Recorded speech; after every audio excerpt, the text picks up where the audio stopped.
আসসালামু আলাইকুম। দৈনিক সাতক্ষীরা দিগন্ত সংবাদে দেশ ও প্রবাসে থাকা সকল দর্শক শ্রোতাকে জানাই স্বাগত। সাথে আছি আমি সাদিয়া।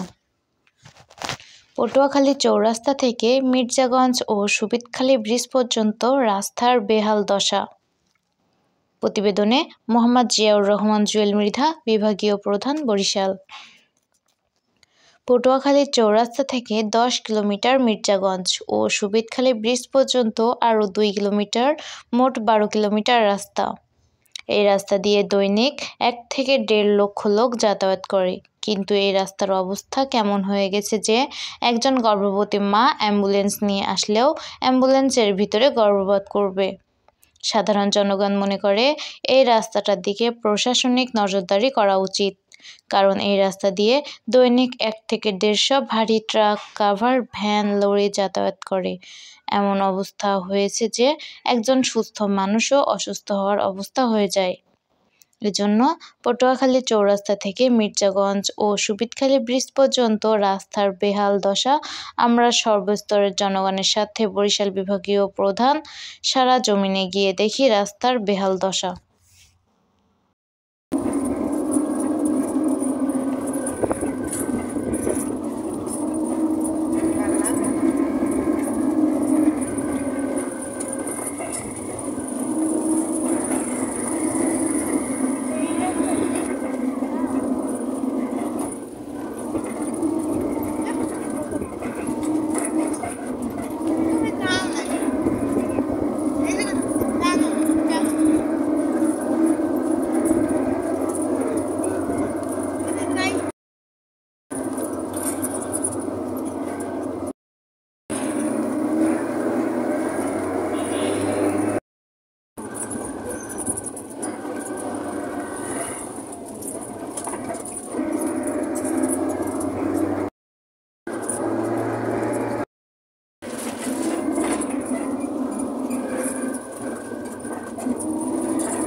আগেই হবে, কারণ হইল যে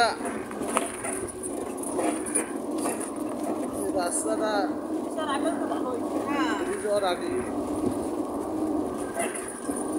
এই রাস্তাটা একটু ক্ষয়ক্ষতি করছে যে এই জায়গায় তো ভারী ভারী ট্রাক, লরি এইগুলো যায়, এই কারণে রাস্তাটার সারা রাত্রে চলে না।